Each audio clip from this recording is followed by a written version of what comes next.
All right, man, peace. So it seems like all is not right in Warrior Land, as both members of their vaunted backcourt, the quote-unquote Splash Brothers, have gone down with injuries.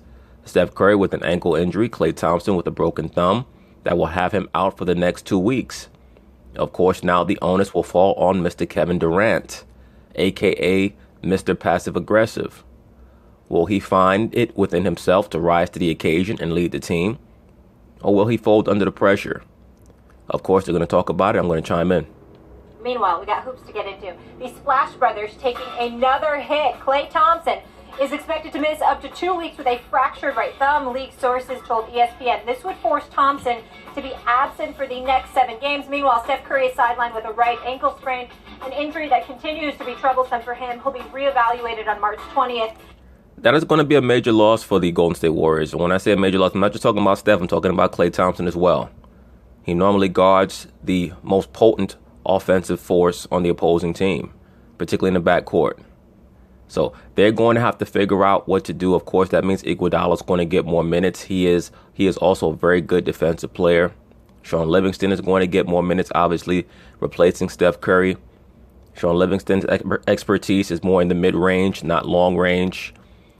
What Shaun Livingston will bring you, though, is less turnovers because he tends to make better decisions on the floor than Steph Curry, who is rather bold and daring in his passes and his shots because that is just his style. He plays in a very swashbuckling style. So we'll see how Kevin Durant is able to, how amenable he is to the changes that are going to come to Golden State and their offense. We know he likes to fade into the background, but complain about not being allowed to lead. So this will put him in a position where he's going to be forced to show that he is the lion that he tries to act like he is. They still managed to get the W over the Lakers last night, though. Hi, everybody. Good morning. Before we start, good morning. Stephen A., I'll start with you. What was your first thought when Klay got injured? Well, I'm going to answer before Stephen A. answers. My first thought is that the Warriors were very fortunate that this injury came at this point in the season. It's going to provide them with a few, to be quite frank with you, excuses. Now they can give up on that competitive urge to try to get the number 1 seed in the Western Conference. It will also give them an excuse to rest many of their players. When they say that Klay Thompson will be out for the next 2 weeks, they may keep him out even longer than that, just to make sure that he'll be ready for when the playoffs start, as well as Steph Curry.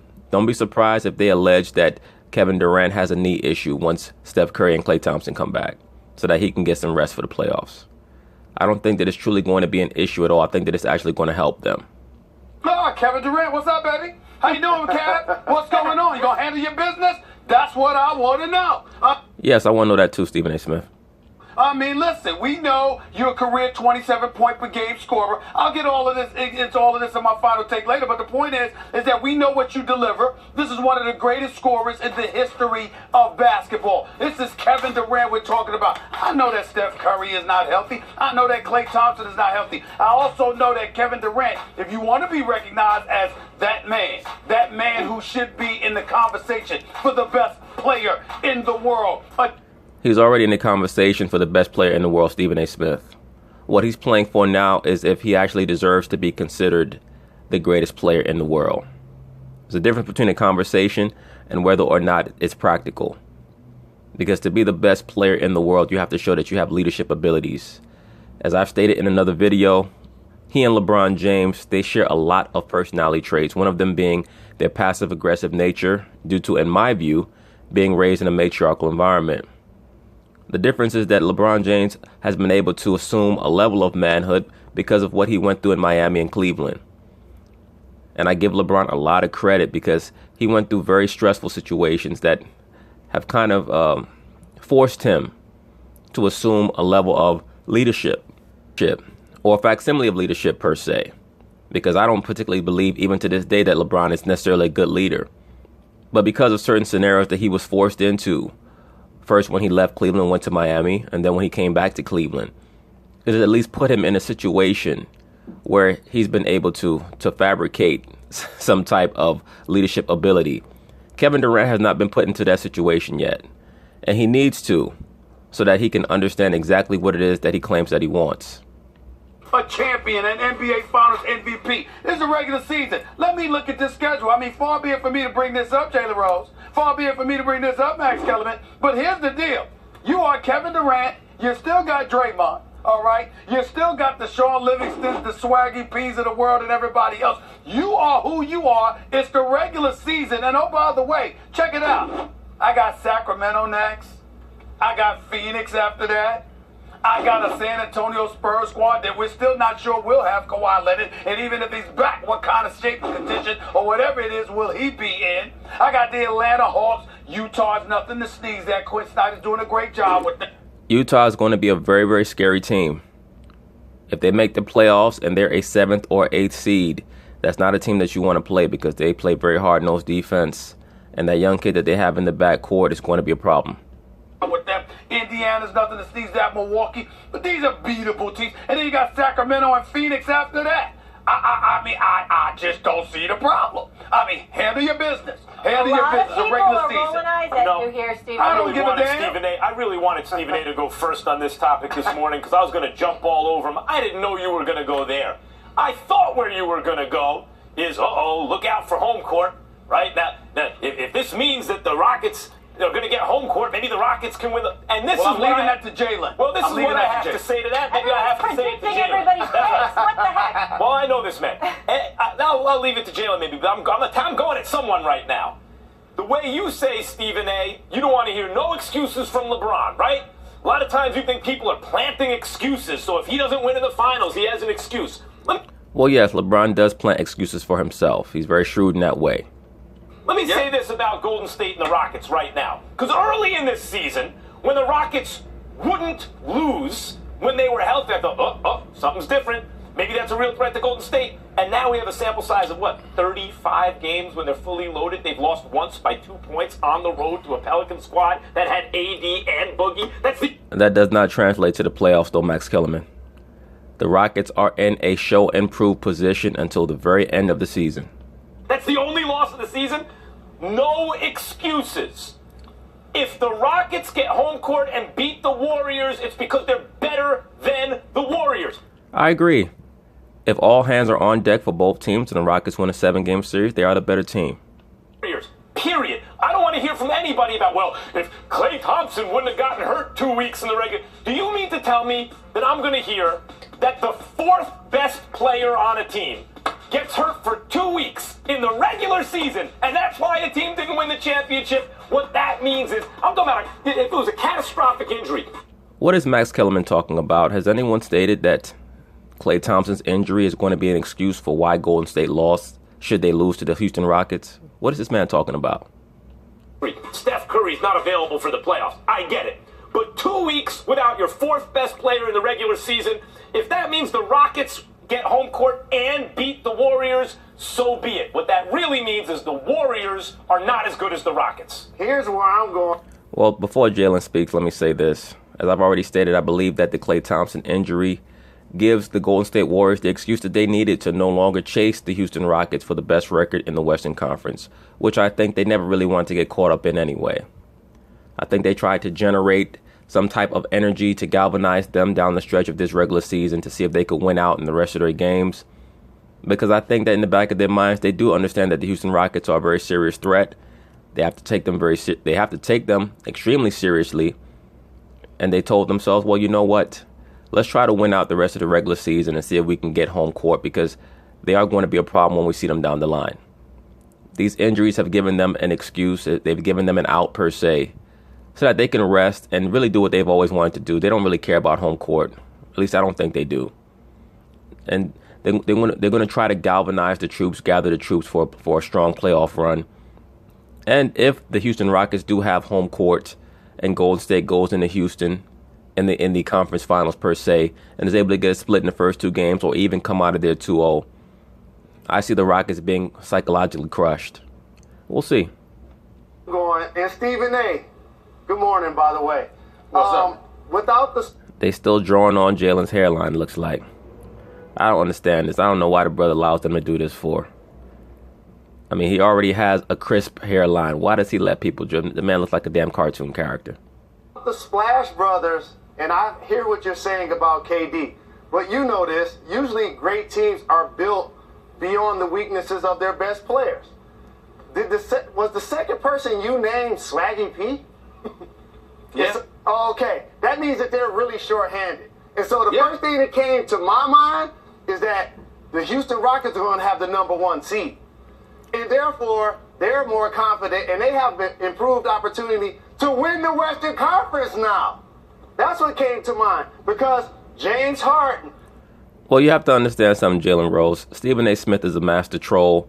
He picks certain athletes that he likes to troll. One of the main athletes that he likes to troll now is Kevin Durant.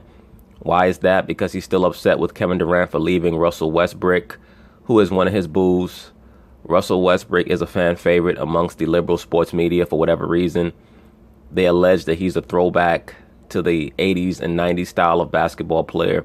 And to a degree, at least mentally, that is partially true. But Russell Westbrook would never have been allowed to play in the style that he plays today back then. They would not have allowed it. They would not have allowed him to make as many bad decisions as he makes. They would have taken him off the floor. But I agree with Jalen and everything else that he's saying. Stephen A. Smith is trying to act as if Kevin Durant has a whole bunch of horses left. Golden State is short-handed right now, particularly with both members of their backcourt out. That's why I state this is going to be a referendum on Kevin Durant and his assertions that he is one of the top 2 players in the NBA. That's what he said in the back of that Uber with LeBron, right? He said, we're the top 2 guys. Straight up, that's what he said. So, since he's constantly trying to levy these little shots at Steph Curry, now he's going to have time to show and prove. MVP this year.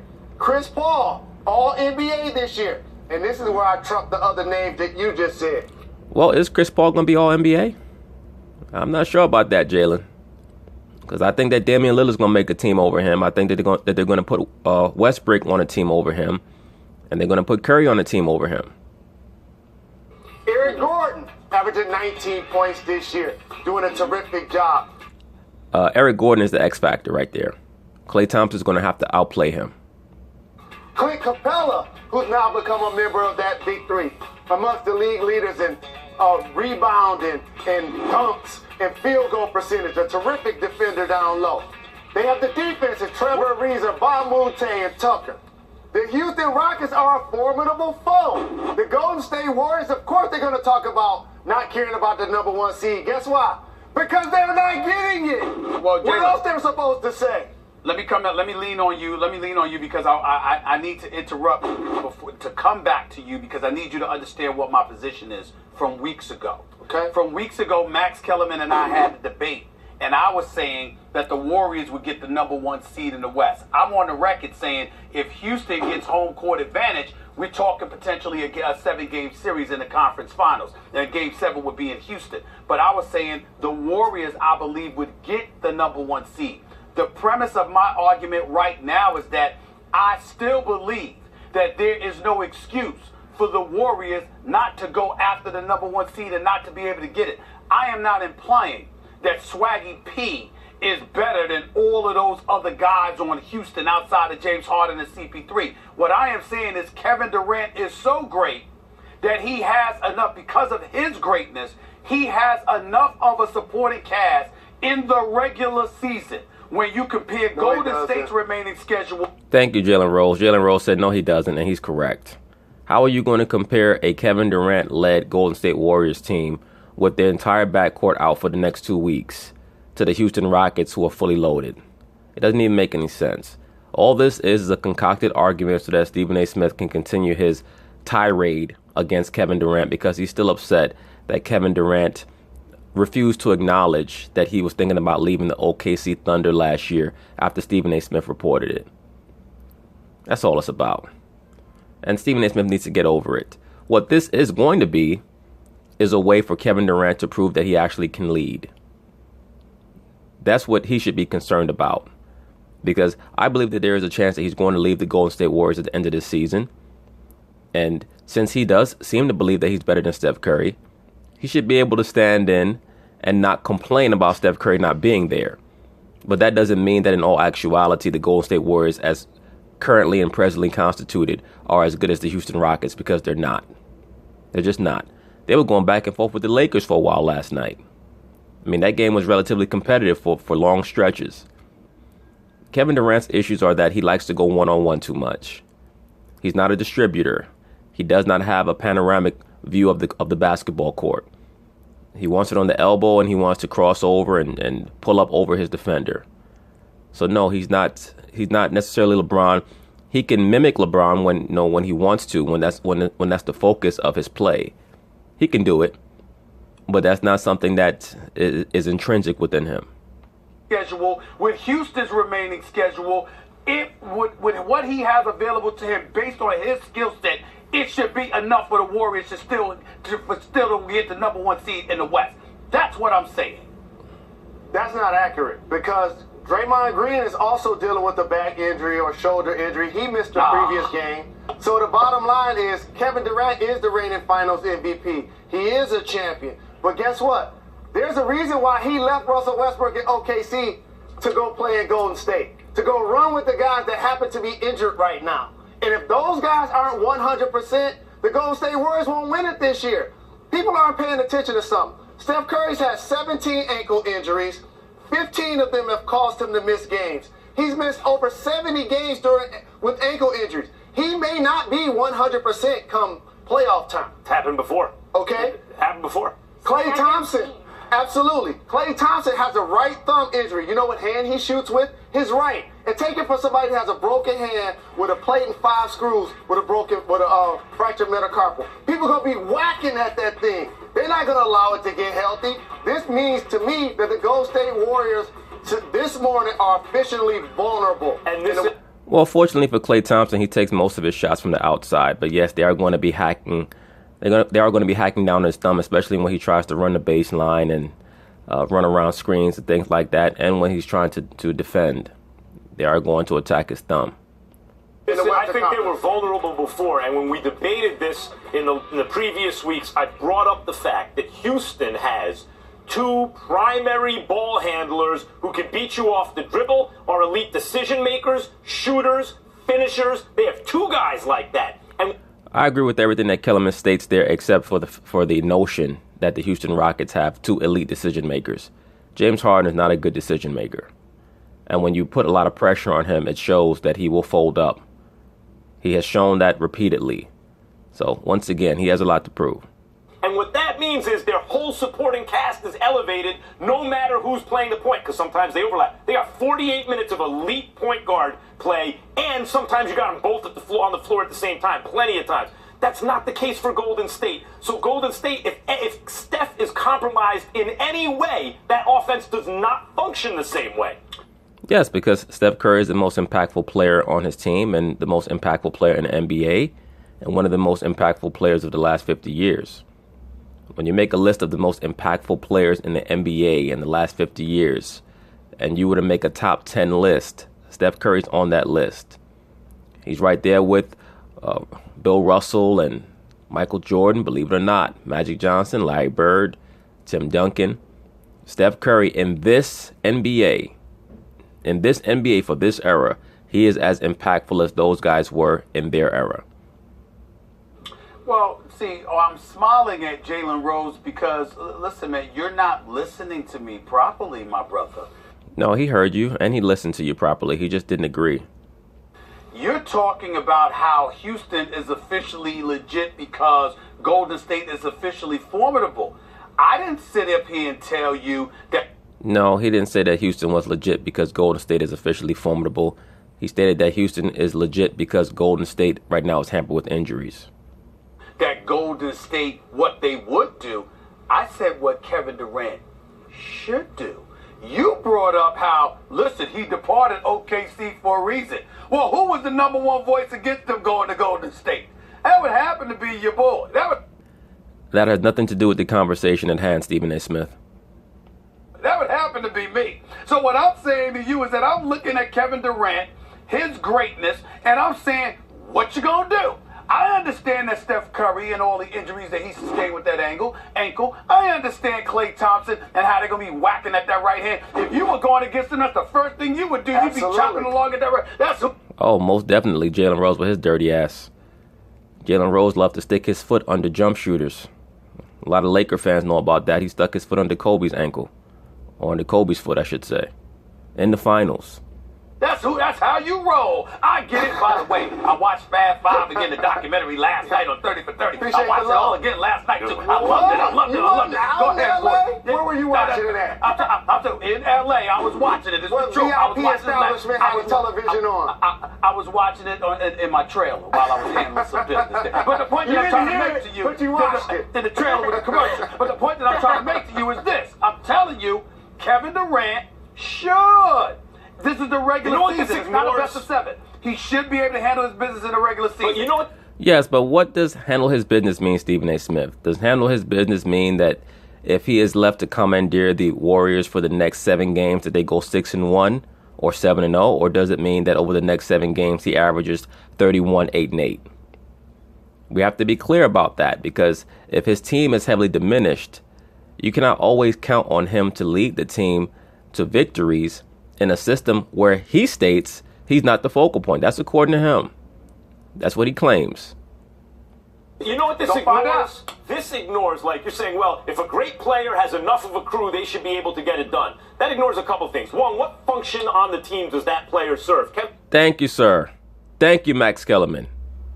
Kevin Durant's not a point guard. In a league where you really, especially on a team that requires a point guard engine who can get you the dribble penetration, stretch the floor like infinitely, basically, and make decisions and all that stuff. But it also ignores what else is around you in the league. It's not like they're playing in a conference right now that the Rockets don't exist in. The Rockets have upped the ante. They don't lose. Hey, Stephen A., I want to... And beyond that, as Max Kellerman alluded to, the competition in the NBA right now, they're going to be gunning for Golden State, because they're going to smell the blood in the water.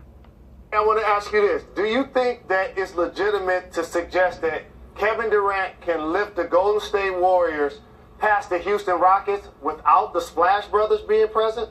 I'm saying that it's legitimate it's legitimate in the regular season. I wouldn't pick them. Listen to me. I wouldn't pick them in a best of 7 series directly up against one another with Kevin Durant not having them. But considering Golden State's schedule the rest of the way this season, I don't think it's beyond the realm of comprehension that Kevin Durant can lead them to victory. Well, obviously he can lead them to victories in the regular season, Stephen A. Smith, but what exactly are you trying to imply, or what burden are you trying to plant on Kevin Durant's back, other than you want him to lead them to an undefeated record while those other 2 players are out, because you feel like since he ran to Golden State, he's deserving of all these undue burdens that he, quite frankly, cannot handle mentally.